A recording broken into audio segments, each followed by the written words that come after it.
Amém. Glória a Deus. Boa noite. Louvado seja o nome do Senhor. Feche seus olhos, vamos orar. Hoje, quinta-feira, culto. A irmã Geni vai estar trazendo uma palavra para nós da parte do Senhor, em nome de Jesus. Amém. Ore pelas nossas vidas, ore pelo ministério, ore pela vida dela, para que o Senhor possa falar conosco, em nome de Jesus. Pai, nós te agradecemos, te louvamos nesta noite. Estamos aqui crendo, Pai, na tua misericórdia, na tua graça. Perdoa nossos pecados, tenha misericórdia de nós. Nos ajuda, Pai, a entender a tua voz, a ouvir a tua voz, a aplicarmos aquilo que o Senhor falar com as nossas vidas. Quero agora clamar pela tua misericórdia sobre o ministério, sobre paternidade, sobre o encontro dos filhos, sobre o mapeamento, o Gaio, tudo aquilo que concerne, ó Pai amado Oséias, a Escola Profética Naamã, tudo que concerne ao nosso ministério e está ligado às nossas vidas. O Senhor nos cobre e nos guarda, Pai, pelo teu amor. Quero abençoar a vida da irmã Geni nesta noite, missionária Geni, que estará trazendo esta palavra aos nossos corações. Que o Senhor a use com poder, com graça, com ousadia, com intrepidez, sem pressa, bem tranquila, bem descansada no Senhor, para que sejamos edificados, exortados, alinhados, de acordo com o teu coração, em nome de Jesus. Amém e amém. Amém. Deus te abençoe, sem pressa, em nome de Jesus. Amém? Glória a Deus. Amém. Obrigada, pastor. É uma honra estar aqui, aceitando esse convite para trazer uma porção da palavra, né? O pão vivo. Glória a Deus por isso.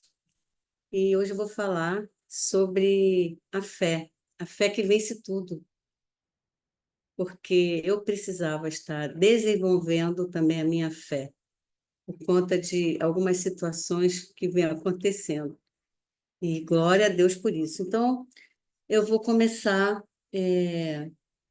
falando que todo crente recebe uma medida de fé de Deus, os crentes, que ele mesmo reparte a cada um. Isso está lá em Romanos 12, 3. E cabe a nós desenvolver a nossa fé. E há dois tipos de fé: a fé natural e a fé sobrenatural.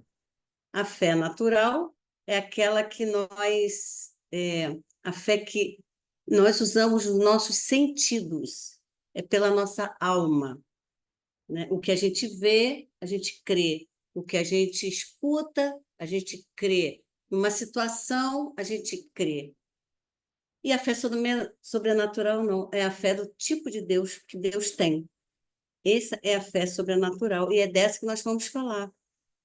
Porque eu entendo que todos nós cremos em alguma coisa. Todos nós temos um tipo de fé, acreditamos em algo. Até os ateus, porque eles dizem que não acreditam em Deus, mas eles acreditam em algo, né? Acreditam que vão passar de ano, estão entrando numa faculdade ou no emprego, enfim, acredita em alguma coisa, mas não é a fé sobrenatural. E hoje nós vamos falar sobre a fé sobrenatural, que é o que interessa a gente. E eu quero começar falando de uma passagem muito interessante para mim, que é que Jesus, no final, faz uma pergunta para a gente, forte, para refletirmos sobre isso, mas é através de uma parábola. Está lá em Lucas 18, essa parábola. Na minha Bíblia aqui está assim, como é que é? O dever de orar sempre sem esmorecer.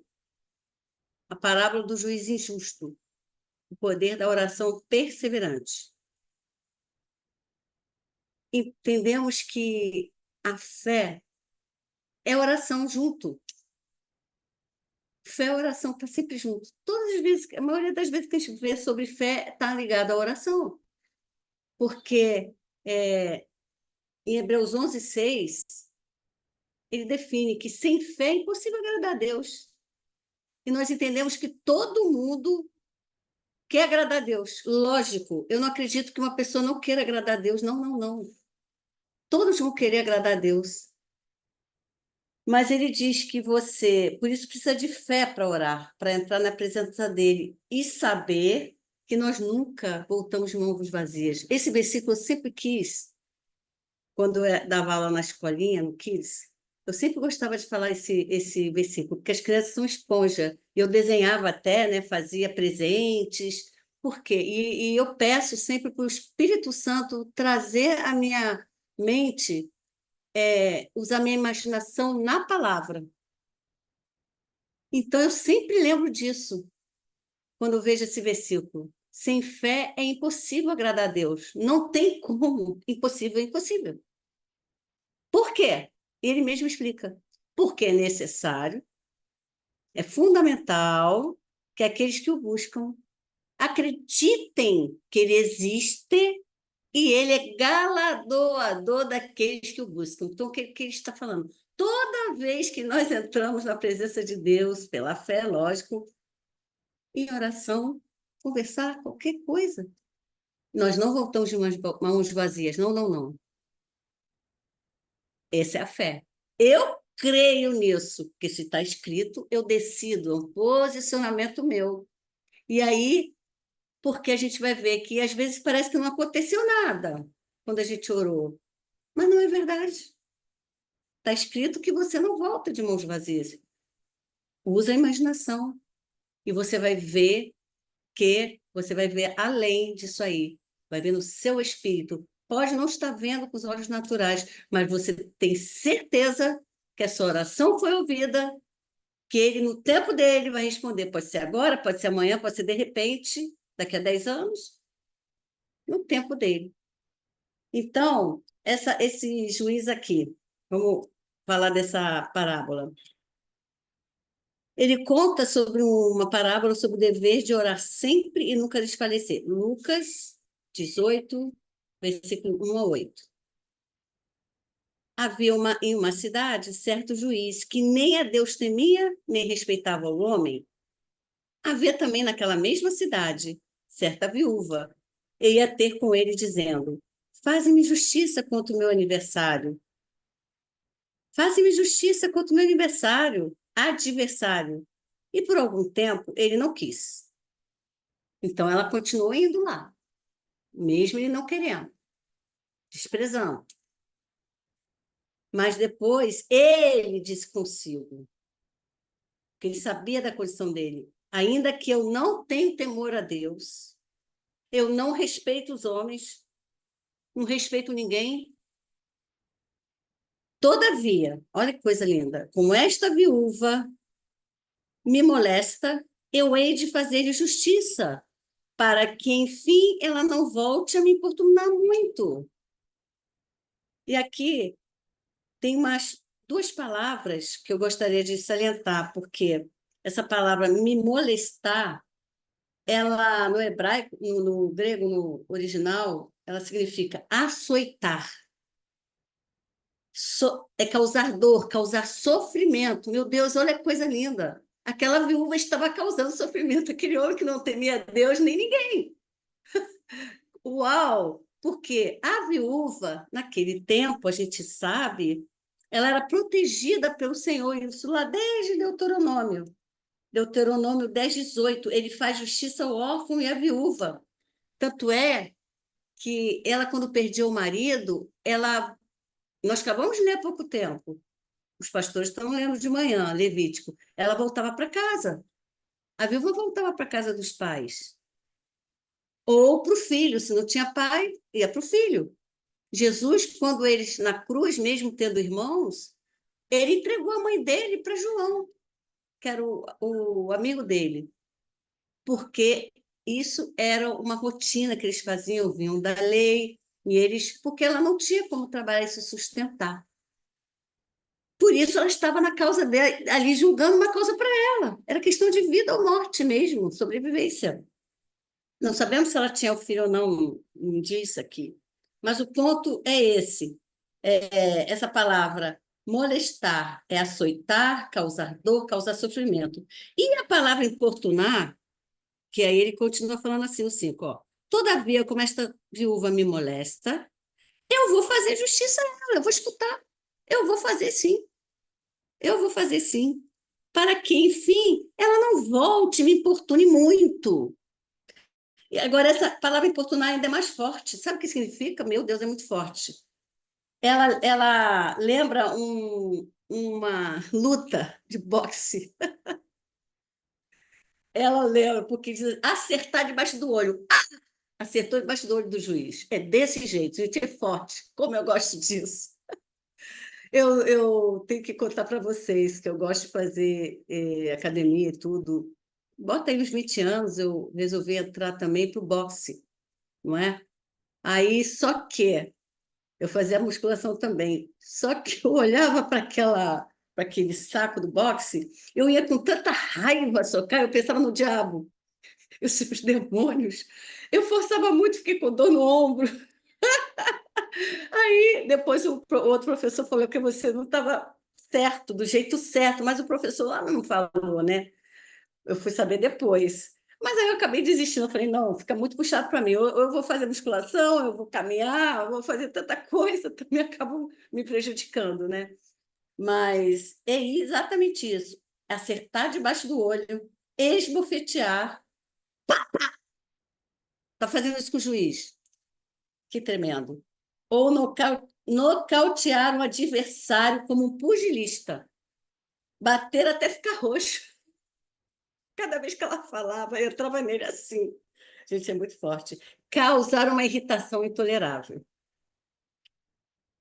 E aí disse o Senhor, isso que me chamou a atenção nisso aqui.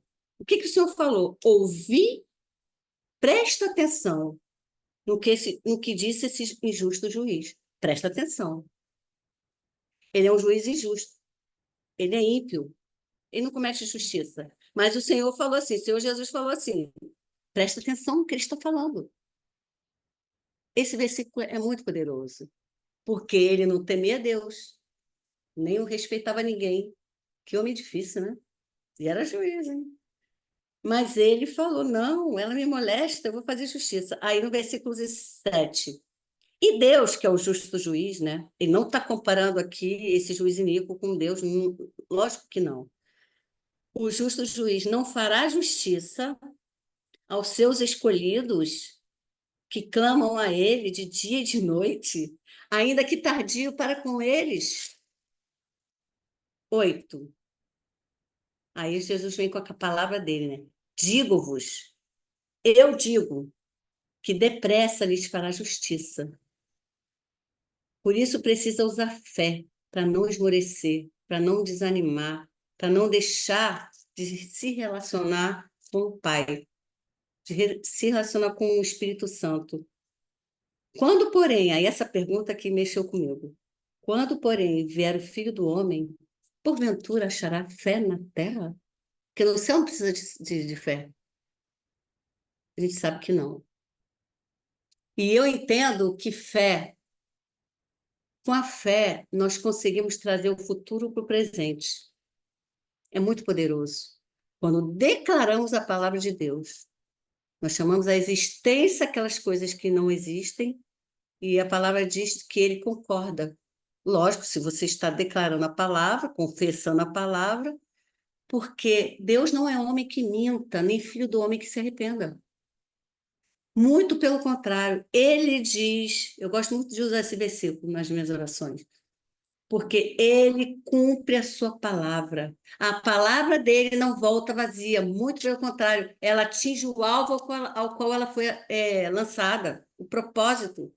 Ele diz lá que assim como a chuva desce e a neve para regar a terra, assim a palavra que sai da minha boca, diz o Senhor, não volta, volta assim a chuva, a neve, não volta.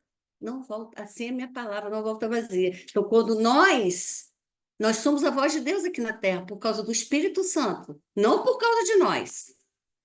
É o Espírito Santo em nós, quando declaramos a palavra, nós estamos falando a voz de Deus para o mundo espiritual. Então, ela tem que se cumprir. Ah, mas está demorando? Ó, ele falou. Parece que está demorando? Parece, ele disse aqui, ó. Ainda que tardio para com eles, ele não esconde nada da gente. Mas ele disse, diga-vos que depressa lhes fará justiça. É depressa. Ah, mas está demorando um tempo, igual Abraão. Era o tempo do Senhor. Quando a gente vai ler lá Gênesis 21, vai falar assim, no tempo determinado, o Senhor visitou Sara. No tempo determinado por ele. Tudo tem o seu tempo determinado. E a fé faz com que a gente creia, se posicione, seja estabelecido, firmado, porque o justo viverá pela fé. Aparece 4 vezes esse versículo na Bíblia. O meu justo, tem um que ele fala que eu gosto mais. O meu justo é o justo, nós somos dele, lindo. Viverá pela fé. Não tem outro caminho.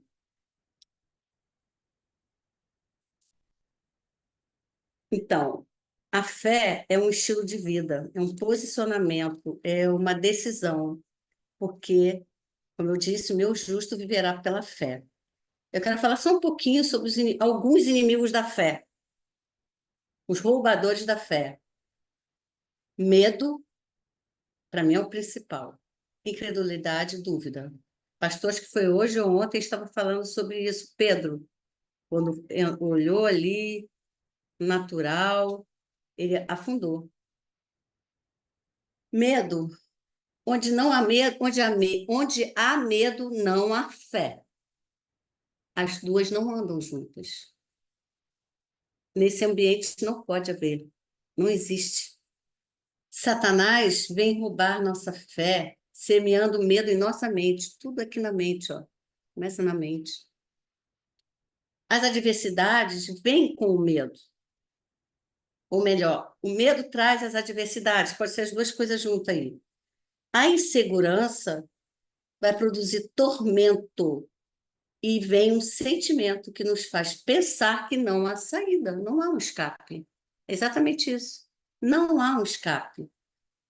Aí, Mateus 8, 23 a 26, a gente vai passar bastante na Bíblia, eu gosto disso, né? Vocês já me se conhecem. Jesus acalma a tempestade, e entrando ele no barco, seus discípulos o seguiam. E eis que no mar se levantou uma tempestade tão grande que o barco era coberto pelas ondas. Ele, porém, estava dormindo. E os seus discípulos, aproximando-se, o despertaram. Espera aí, vou abrir uma chave aqui, um parênteses. Como assim? Jesus estava dormindo no barco. Uma almofadinha, penso eu, né? No meio da tempestade, então ele não sentiu nada, não sentiu aqueles balanços, sentiu nada. Eu, quando passei por uma batalha de uma cirurgia, essa foi uma oração que eu fazia. Falei, Senhor, para trazer paz na minha mente e nas emoções, me dá essa almofada. Eu quero colocar a minha cabeça, porque eu não vou ficar com esses pensamentos aqui, trazendo medo, não é? E os seus discípulos, aproximando-se, os despertaram. Agora, gente, que o Espírito Santo traga à sua mente essa visão de um barco, é uma coisa difícil, numa tempestade que eles não imaginavam. Parecia que ia morrer. Entrava água no barco, eles desesperados, tentando tirar água, tudo, não conseguia. Jesus dormindo. Uma cena horrível, aterrorizante. Mas aí eles despertaram ainda dizendo: Senhor, salva-nos, salva-nos, nós estamos perecendo, estamos morrendo. Ambiente de morte total, óbvio. Aí ele disse: Eu imagino ele acordando assim: Por que vocês estão com medo? Homens de pequena fé. Ele se admirou. Então, aí, olha aí ele vai conectar a fé com a palavra. Então, levantando-se, repreendeu os ventos e o mar. Vento e o mar estava revolto. E seguiu-se uma grande bonança. Daí eles não conheciam essa autoridade de Yeshua, né? Pela natureza, pela força da natureza. Eles não conheciam ainda. E aqueles homens se maravilharam, dizendo: Que homem é este que até os ventos e o mar lhe obedecem? E eu quero dizer para você que tudo que ele faz, que ele fez, faz e vai fazer, Yeshua, toda a autoridade dele, nós temos também. Até para mover, sim, os ventos e o mar, dependendo do propósito. Lógico, ele não vai cumprir se for uma coisa vã. Lógico que não. E outra coisa, quando vem na nossa mente as impossibilidades, não, eu não posso, não vou conseguir, não vai dar, tem que se arrepender. Tem que entrar nesse lugar de arrependimento, porque pecou. Porque se ele diz, tudo posso naquele que me fortalece, está escrito, e quando Paulo fala sobre isso, ele está falando de uma situação de dificuldade. Ele não está falando de uma situação tranquila, não. E ele acaba falando assim: eu tudo posso naquele que me fortalece. Quem é? Yeshua, é Deus, é o Espírito Santo. Então, aí é a nossa parte na aliança. Eu apaguei do meu dicionário, do meu caderno, essa palavra, eu não posso. Eu não falo isso. Eu não falo isso. Não falo para não entrar em mim. Eu apaguei isso. Não falo. Está escrito. Pode ser difícil, mas eu vou. A gente está com medo, mas vai. É desse jeito. Vai avançando. O temor, aí é o medo ainda, né? O temor, o medo, não fica de pé na presença da fé e do amor. Não fica. Pela fé, sabemos que Deus é amor e que o Pai nos ama como filhos. Aí você tem que se fortalecer na sua identidade como um filho de Deus. Aproveita esse mês, que é um portal aberto, é o mês de Ave, que aponta para Pai. Nós temos aprendido isso. E a tribo de Simeão, que é Shimon. Ouvir. Então, é um momento super propício para você desenvolver, aprender mais, porque é o que eu estava falando esses dias. Estava comentando com umas irmãs numa outra até sala. Falei, meu Deus, de oração até, intercessão. Como que fica corriqueiro para nós? A gente fala, meu pai, meu pai, meu pai é Deus, meu pai me ajuda. Mas fica tão corriqueiro que a profundidade da paternidade de Deus, do que Jesus fez na cruz, que ele que trouxe, nos conectou de volta com o Pai, né? Por causa ali do sangue da cruz, não tem nada a ver com a gente, é pela obra da cruz ali, o sangue da expiação. Então, a gente entende, eu entendi, né? Que precisamos meditar mais nisso aí, em oração, sabe? Pedir para o Senhor, o Espírito Santo, trazer mais revelação sobre a paternidade de Deus. Porque quando nós temos muito aprendido isso aqui, desde sempre, nesse ministério, que a orfandade o conhecimento distorcido do pai, ou seja, um conhecimento que a gente tem do nosso pai terreno, que não é totalmente diferente do pai celestial, ele vai nos atrasar e não vai curar nossas feridas, não vai traumas passados. A paternidade é que vai trazer curar revelação sobre quem Deus é, como Ele cuida de nós como Pai, Pai Celestial. Então, eu quero incentivar vocês nesse mês a aproveitar e fazer isso aí. Eu estou dizendo isso aqui porque a fé nos ensina a amar o Senhor. O relacionamento cresce, o medo foge, pois o amor perfeito. O perfeito amor expulsa o medo. Isso está lá na primeira carta de João 4, versículo 18, que diz assim: o perfeito amor. No amor não há medo. Antes, o perfeito amor lança fora todo medo, porque o medo traz consigo castigo, e o que teme não é perfeito em amor.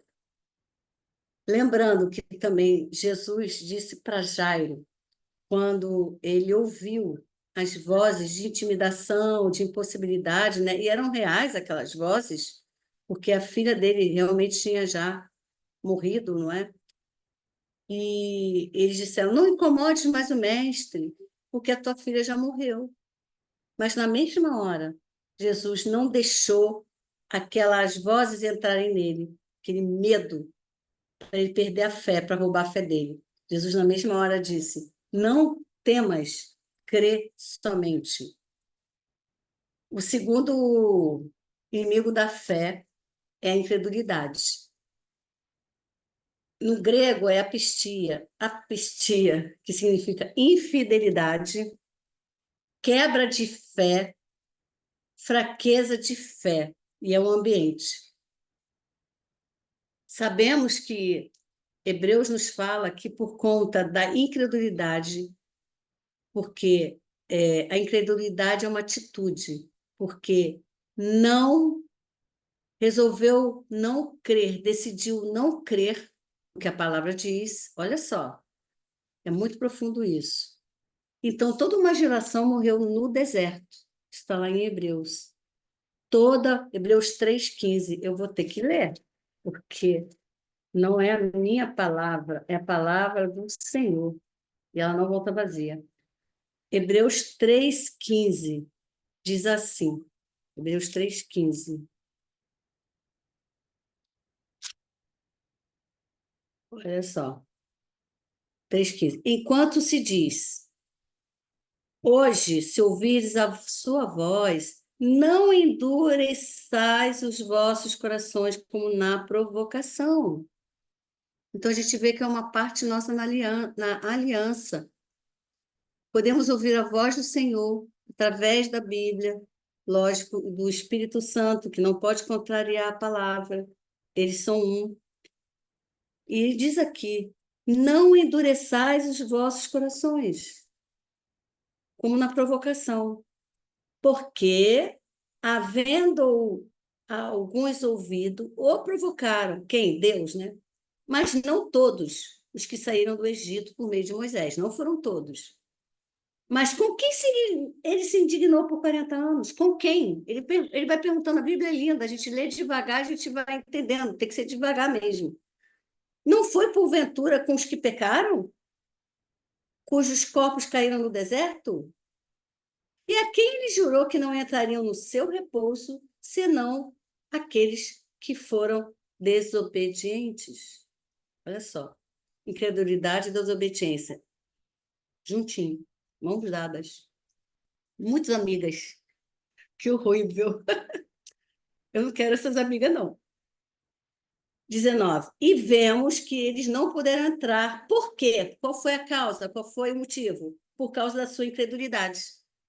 E essa palavra, traduzida o quê? Falharam em crer no que Deus falou. Uma falha deles, porque eles não decidiram não obedecer, porque era difícil eles descansarem naquele momento. Era muito difícil, mas não foram todos que morreram, alguns, porque eles não entraram no repouso, ficaram muito mal, lógico, e acabaram morrendo. Falharam em crer no que Deus falou. Tremenda palavra. E a terceira, tem outros inimigos da fé, né? Mas eu peguei esses três aqui, que para mim são os principais, né? A dúvida. A dúvida. Mateus 14, 31.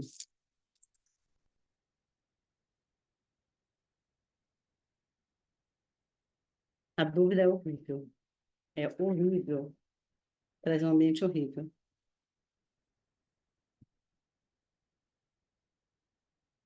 Também outra tempestade aqui. 22. Logo ordenou Jesus que os seus discípulos entrassem no barco e fossem adiante para outra banda enquanto despedia a multidão. Então, ele já tinha dado uma palavra. Ordenou, tá? E ele já sabia que eles iam chegar do outro lado. Sabemos que todas as vezes que a gente vai para outro nível, vem umas circunstâncias ali no caminho, não é? Para fazer a gente desistir. A gente sabe disso. Por isso a gente precisa estar preparado. E despedida da multidão, subiu ao monte para orar, à parte, chegada já à tarde, estava ali só. E o barco já estava no meio do mar, açoitado pelas ondas, porque o vento era contrário. Mas a quarta vigília da noite, entre 3 horas da tarde e 18 horas, dirigiu-se Jesus para eles. Não, acho que era 3 da manhã e 6 horas, caminhando por cima do mar. E os discípulos, vendo-o caminhar sobre o mar, se assustaram, estava tudo escuro. dizendo: é um fantasma, e gritaram com medo. Jesus, porém, lhes falou. Logo lhes falou: tem de bom ânimo, sou eu, não tenho medo. Aqui é o medo e a incredulidade, a dúvida entra tudo junto. E respondeu-lhe Pedro, e disse o Senhor: se és tu, disse, Senhor, se és tu, me manda ir ter contigo por cima das águas. Olha só que coisa tremenda. Pedro falou: eu reconheço a tua palavra, eu não estou entendendo que é o Senhor mesmo, eu não estou vendo, mas se é o Senhor, eu quero andar no mesmo nível do Senhor, sobre as águas, pela fé, eu quero, mas me dá a palavra. Aí ele disse: vem, só isso. E Pedro foi. Descendo do barco, andou sobre as águas para ir ter com Jesus. Mas quando ele sentiu, versículo 30, o vento forte batendo nele, começou a balançar, né, ali na água, aquele vento forte. Aí ele teve medo. E começando, aí o que que ele fez? Ele sentiu aquele vento forte, balançou, olhou, teve medo. Aí ele afundou, porque ele tirou os olhos da palavra. Mas ele clamou, eu acho lindo isso. Ele não ficou assim, ele clamou: ai, Senhor, me salva!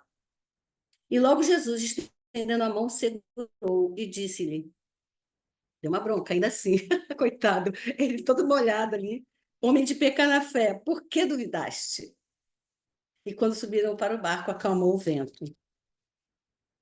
Irmãos, eu entendo que eram 12 homens ali, 12 discípulos naquele barco. Só um, Pedro, teve ousadia para andar no mesmo nível que Jesus. Ele caiu, ele afundou, afundou, afundou. Somos humanos e pecadores mesmo, né? Se não for pela graça. Mas, em compensação, só ele teve uma experiência sobrenatural ao lado de Jesus. E eu fico imaginando, quando ele entrou no barco e viu a bonança, os 11 discípulos, tudo querendo saber como é que foi se andar pelas águas? Me fala. E ele todo molhado. Aí sou eu dizendo, né? Imaginando. Ele ficava só na dele, assim, só não querendo esquecer. Obrigado, Senhor. E eles aí, querendo saber da experiência dele, porque eles não tiveram ousadia de fazer a mesma coisa. Tiago 1 fala sobre a mente, a dúvida. A dúvida faz uma mente dobre, nos traz uma mente dobre. Tiago, mente dividida, não pode subsistir. Tiago, eu esqueci até de marcar aqui. Tiago 1, do versículo 6.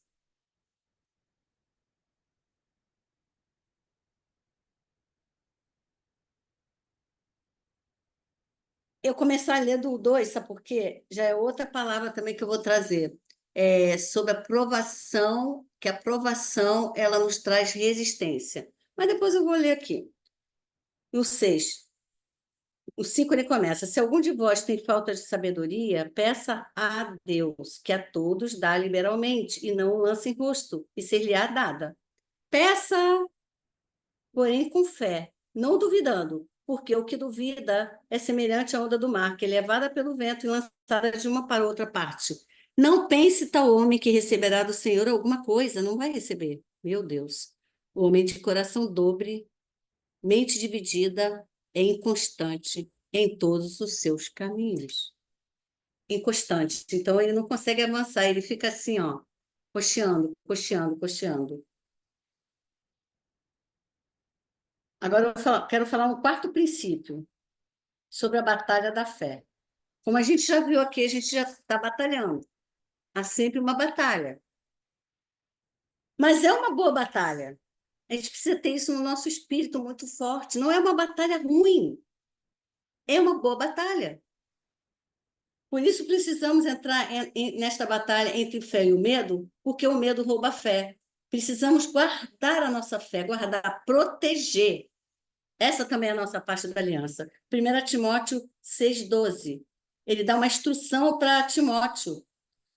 Milita combate o bom combate da fé.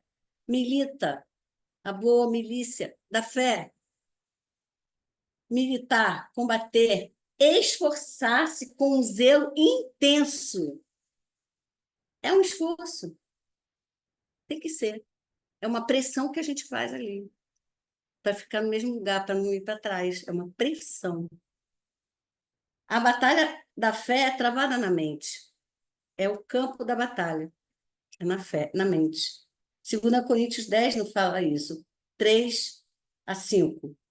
Porque andando na carne, não militamos segundo a carne, porque as armas da nossa milícia não são carnais, mas poderosas em Deus, para a destruição das fortalezas na mente. 5. Destruindo os conselhos. O que são os conselhos? São sofismas, cálculos mentais contrários à palavra de Deus, decisão contrários a Deus, julgamentos e toda altivez, soberba que se levanta contra o conhecimento de Deus, levando cativo todo entendimento à obediência de Cristo. Nós levamos cativo.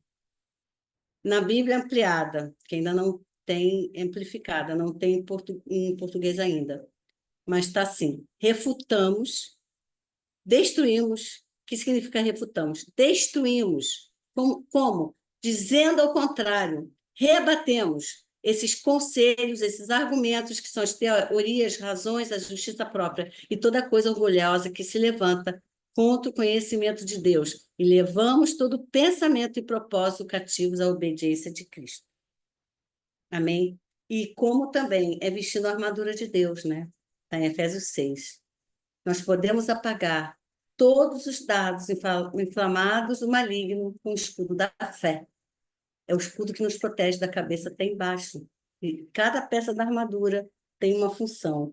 A couraça protege nossas emoções, o capacete protege a nossa mente, o cinturão da verdade, que é a palavra, vai nos deixar em pé ali, no lugar certo, e vai nos livrar do engano, e as botas da preparação do Evangelho da Paz. Então, é uma guerra que a gente vence na paz. Olha aí, não é no tumulto, não é na confusão, não.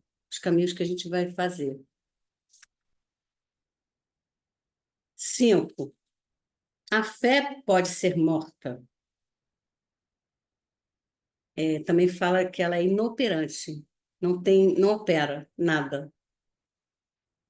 Porque se ela não for acompanhada pelas obras, pelas atitudes, pela ação. Isso ele fala muito bem lá em Tiago 2. Tiago é muito bom para essa parte de fé também, Romanos também, e Hebreus, lógico, né?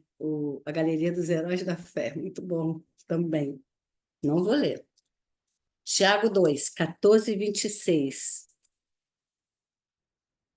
Meus irmãos, que aproveita se alguém disser que tem fé e não tiver as obras? Porventura a fé pode salvá-lo?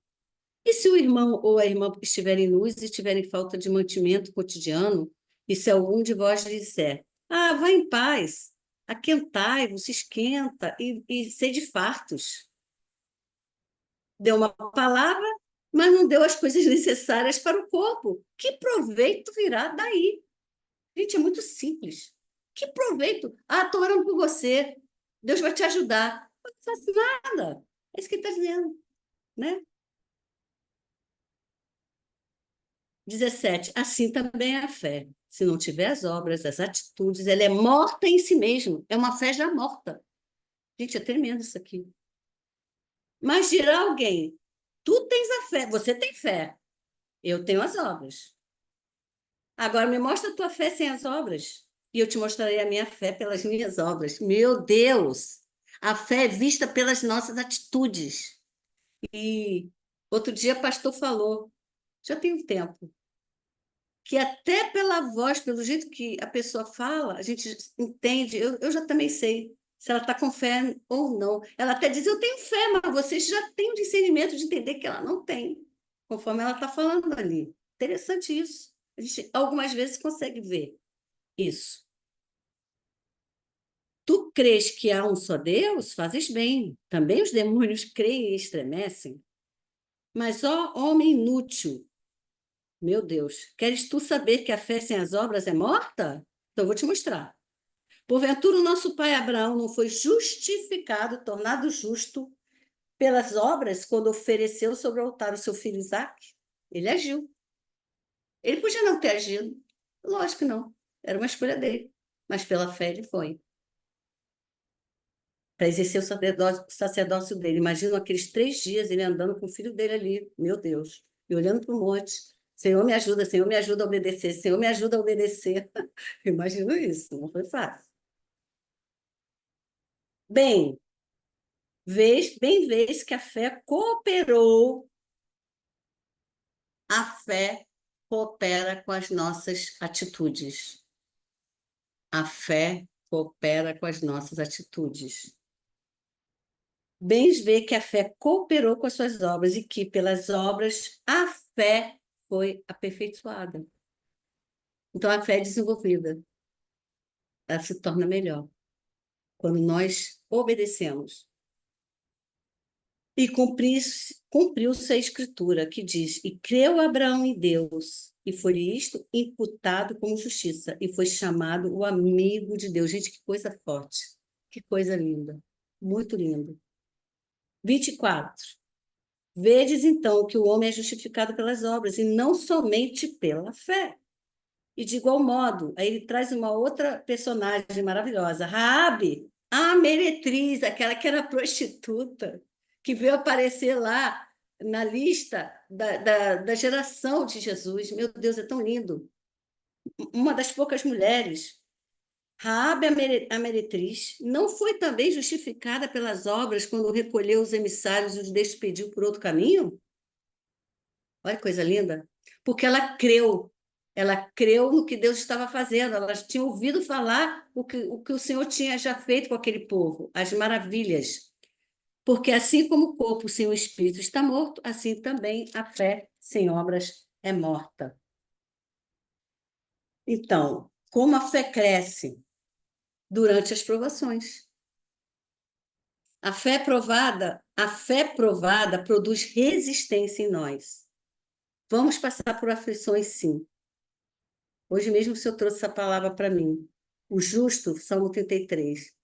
O justo terá muitas aflições, mas o Senhor livra de todas, são muitas.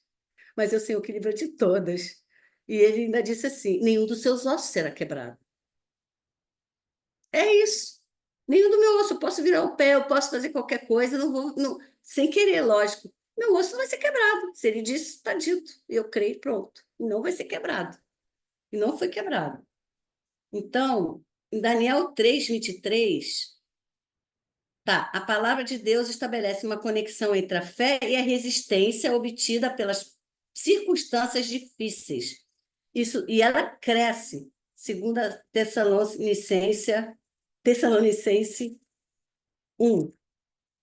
E também Daniel 3:28. Os 3 amigos, aqueles, quando eles foram convocados, toda uma nação, Babilônia, para adorar uma estátua, eles se recusaram, pagando com a própria vida, foram lançados no forno, na fornalha de forno ardente. E ali toda uma nação se converteu por causa do posicionamento deles. Eles não foram queimados, eles não. Só foi queimado as cordas que amarravam ele, mas nem o fio do cabelo deles foram queimados. Incrível. E ali era uma aprovação para que toda essa nação fosse convertida, se salvasse, né? Daniel 6:23. Daniel na cova dos leões, a mesma coisa. Nesse final de Daniel, vou até ler aqui, ele fala, ó, Daniel 3:28 dos amigos. Quando Nabucodonosor se converte e diz, porque vê o quarto homem na fornalha. Bendito seja o Deus de Sadraque, Mesaque e Abednego, que enviou seu anjo e livrou os seus servos que confiaram nele, creram nele, pois não quiseram cumprir a palavra do rei, as circunstâncias, preferindo entregar os seus corpos para que não servissem nem adorassem algum outro Deus, senão o seu Deus. Coisa linda. Daniel 6. quando ele saiu da cova dos leões. Então o rei muito se alegrou em si mesmo e mandou tirar a Daniel da cova. Assim foi tirado Daniel da cova, e nenhum dano se achou nele, porque ele crera no Senhor seu Deus. E Tessalonicenses, como eu estava falando, primeira, segunda Tessalonicenses, versículo 1, né? Capítulo 1, versículo 3 a 5, é curtinho. Sempre devemos, irmãos, dar graças a Deus por vós, como é de razão, porque a vossa fé cresce muitíssimo. E a caridade, o amor de cada um de vós transbordam uns para com os outros, de maneira que nós mesmos nos gloriamos de vós nas igrejas de Deus por causa da vossa paciência e fé em todas as vossas perseguições e aflições que vocês suportaram. Essa palavra paciência aqui, a tradução é assim, provações é alguma, mas significa resistência, perseverança, firmeza, aquele que não se desvia do seu propósito e lealdade, mesmo diante das provações. Glória a Deus. Então, os cristãos de Tessalônica passaram por provações e perseguições. Eles se renderam? Eles fugiram? Não, não desistiram ou abandonaram a fé. Não, não, não. Eles existiram e a sua fé cresceu muitíssimo. Glória a Deus. A fé vence o sistema. A fé em Yeshua vence tudo. Em 1 João 5, 4, 5, diz: todo aquele que é nascido de Deus vence o mundo. Por isso que precisa ser convertido, né? E esta é a vitória que vence o mundo, o sistema, o cosmos, a nossa fé. Senão aquele que crê, que deposita sua confiança nele, que Yeshua não é o Filho de Deus. Esta é a vitória que vence o mundo, a nossa fé. Deixa eu abrir aqui para ler direitinho, porque eu anotei quebrado, e eu não gosto. 5, 4, 5. Porque todo aquele que é nascido de Deus vence o mundo, e esta é a vitória que vence o mundo, a nossa fé. E quem é que vence o mundo, senão aquele que crê que Jesus é o Filho de Deus? E a fé pode ser desenvolvida por nós. Como fazer isso? Ouvindo a pregação da palavra. Romanos 10, 14 a 17. A fé vem pelo ouvir, e ouvir a pregação. É pelos ouvidos. 17. De sorte que a fé vem pelo ouvir e ouvir pela palavra de Deus. Exemplo, a mulher do fluxo de sangue. A mulher do fluxo de sangue, ela não podia se aproximar de ninguém, mas ela ouviu falar de Jesus e ela decidiu nela pela fé, mas ela falou, né? Ela falou para ela mesma, ela ficou ministrando ela mesma, disse, ao menos eu tocar as vestes do Senhor, a orla das suas vestes, eu serei curado. Romanos 1,17. Porque nele, no Evangelho, as boas novas, se descobre a justiça de Deus de fé em fé, como está escrito, mas o justo viverá pela fé. Então, pela confissão, como aquela mulher fazia, ela foi ministrando nela fé para enfrentar aquelas resistências todas. Pela confissão da palavra, pela declaração da palavra de Deus, nós desenvolvemos nossa fé em nós. 2 Coríntios 4, 13. E temos, portanto, o mesmo espírito de fé, como está escrito, cri, por isso falei. Nós cremos também, por isso falamos. Amém? Agora, para encerrar, Hebreus 10. Hebreus 10.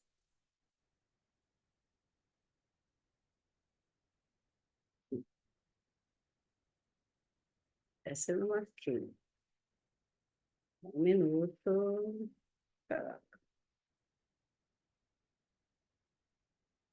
Hebreus 10, versículo versículo 35. Não rejeiteis, pois, a vossa confiança, que tem grande e avultado galardão. Não jogue fora a vossa ousadia, a vossa liberdade em falar a palavra, que tem grande e avultado recompensa, um pagamento pelo salário devido, é o que significa. Porque necessitais de paciência, para que depois de haverdes feito a vontade de Deus, possais alcançar a promessa. Porque ainda um pouco cheio de tempo, e o que há de vir virá, e não tardará. Mas o justo viverá da fé. E se ele recuar, se ele voltar atrás, a minha alma não tem prazer nele. Forte. Mas aí ele vem e fala assim: nós, porém, não somos daqueles que se retiram para a perdição, mas daqueles que creem para a conservação da alma, da vida. Outra tradução fala assim, que a NVI eu gosto. Mas eu sou da fé. Nós somos da fé para a conservação da alma. Isso é uma palavra maravilhosa para declarar. Nós somos da fé. Você é da fé. Eu sou da fé. Em nome de Jesus. Amém. Glória a Deus. Amém. Glória a Deus. Aleluia. Graças a Deus por essa palavra. Eu anotei algumas coisas aqui e que o senhor foi falando comigo. E aqui está escrito assim: ele se admirou e disse, homens de pequena fé. Então, o que que eu entendo? Para ele se admirar e por ele estar dormindo, descansando, partindo de um ponto que Jesus não é irresponsável, ele só estava dormindo e descansando porque ele tinha certeza absoluta que aqueles homens tinham condição de enfrentar o mau tempo que viria contra eles. Então, a pergunta que eu fiz aqui para mim mesmo, no que eu estou desapontando meu Cristo? Naquilo que ele já me ensinou e que ele foi descansar e agora eu estou aflito chamando ele porque eu estou morrendo e ele tá admirado. A admiração é algo assim, é um espanto. Falar, mas Alexandre, eu já te ensinei isso. Geni, eu já te passei essa lição. Rita, Raquel, Eliane, quem mais estiver aqui, eu já te falei sobre isso.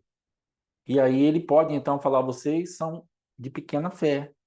Porque eu só fui dormir não porque eu sou irresponsável, não porque eu não cuido de vocês, não porque eu não sabia que viria tempestade, mas eu fui dormir porque eu tinha certeza que vocês já têm uma realidade espiritual construída dentro de vocês através daquilo que vocês já aprenderam de mim, onde eu posso descansar, porque vocês vão agir. E nisso vocês me deixam admirados, vocês me deixam espantados, vocês me deixam num lugar onde realmente eu fico assim, fora daquilo que eu acharia que eu estaria. Porque eu creio que Cristo aqui, ele queria acordar vendo os discípulos repreender aquilo e ele só assistir. E eu creio que tem algo na minha vida e na tua vida que ele está esperando nós tomarmos posição para ele assistir, para ele poder falar, valeu a pena o meu investimento, valeu a pena eu ter colocado, depositado isso em você. Então, assim, eu vou fazer uma sondagem no meu coração e eu te convido por essa palavra da irmã a nós sondarmos a nossa vida, no que nós estamos sendo incrédulos e a ponto de admirar Jesus e sermos chamados de pequena fé.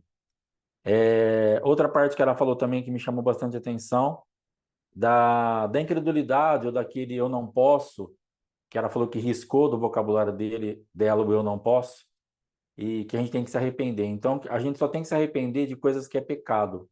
Então, hoje eu entendi de uma forma bem clara que tudo que nós declaramos contrário do que a palavra está declarando, nós estamos pecando. A incredulidade é pecado. Falar que eu não posso, se Jesus está falando que pode, é pecado. Falar que não dá, se Jesus está falando que dá, é pecado. Então também fica aí um segundo convite para a sua vida e para a minha vida, para nós nos arrependermos de toda a atmosfera de murmuração, de incredulidade, de dúvidas, de palavras que nós lançamos. Ah, isso aqui não é para mim. Se Jesus está falando que é, se a palavra fala que é, então nós estamos pecando. Não é só um erro, Nós não estamos só deixando de tomar posse de alguma coisa, mas nós estamos pecando mesmo. E o pecado, ele vai criar legalidades. Então, em nome de Jesus, que nós nos arrependamos. Amém? E dando uma viajadinha aí na conjectura da irmã Geni a respeito de Pedro saindo, né? Voltando para o barco e os discípulos ali aflitos. Cara, como é que foi? Como é que foi essa experiência? E ao mesmo tempo, eu creio que ele ouviu, para mim, inevitavelmente, agora eu conjecturando, falou, pô, você não teve fé, você afundou, que vergonha. Porque as pessoas que não têm a ousadia e a fé para fazer, elas vão apontar você. Você que teve essa experiência dele, foi a única do mundo, da existência humana. Só Jesus e ele. Mas mesmo assim, eu acredito que naqueles 11, alguns podem ter falado como foi a experiência. Mas outros se levantaram para falar, nossa, você afundou, cara, você envergonhou a gente. Então, se prepare, porque quando Deus te levar em momentos de algo sobrenatural, quando você chamar atenção, quando você fizer uma coisa muito, vão te acusar. Vão falar, nossa, mas você parou no meio do caminho, você não deu certo. Mesmo que você dê certo, nós temos que nos preparar para as pedradas aí, em nome de Jesus. Amém? Então é isso aí que eu queria falar, daquilo que eu entendi mais, né, do que Deus foi falando. Logicamente que toda palavra foi uma bênção, mas que nós aí possamos nos posicionar. Eu já vou aproveitar para a gente estar orando esses dois pontos, então, tá bom? Para a gente poder estar apresentando essa parte aqui, em nome de Jesus. Eu posso orar, irmão? Ou a irmã quer orar? Amém. Então vamos orar. Pai, em nome de Jesus, eu quero apresentar, ó Pai, diante dessa palavra pregada pela missionária Geni, que o Senhor se admirou e o Senhor chamou aqueles homens de pequena fé.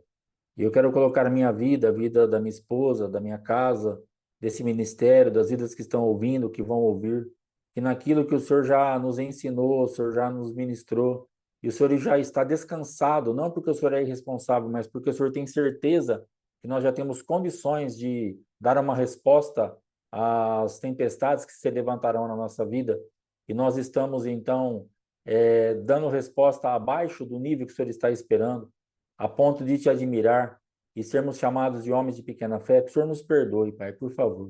Que o Senhor nos perdoe de ter feito com que o teu descanso fosse atrapalhado, que a tua fé em realmente colocar nas nossas mãos aquela situação, crendo que o Senhor também seria livrado. O Senhor tinha uma expectativa que a tempestade seria repreendida, aquele mau tempo seria repreendido, e o livramento também seria pelo Senhor. O Senhor foi frustrado naquilo que o Senhor depositou de expectativa nesses homens.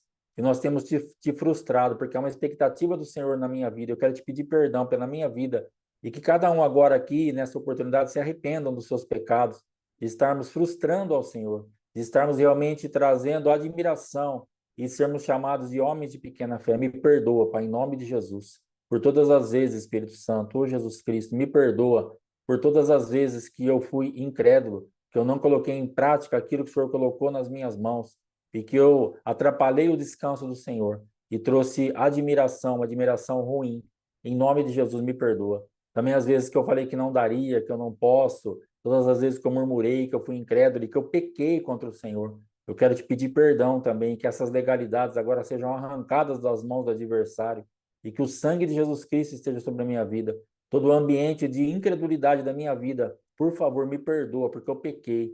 E que os teus filhos possam se arrepender também, Pai, em nome de Jesus. E que nós assim estejamos com as nossas contas zeradas e desfrutando de um novo tempo do Senhor nas nossas vidas. Muito obrigado por essa palavra. Eu abençoo a vida da missionária Geni. Cobre-a com teu sangue, aguarde pelo teu amor e pelo teu poder.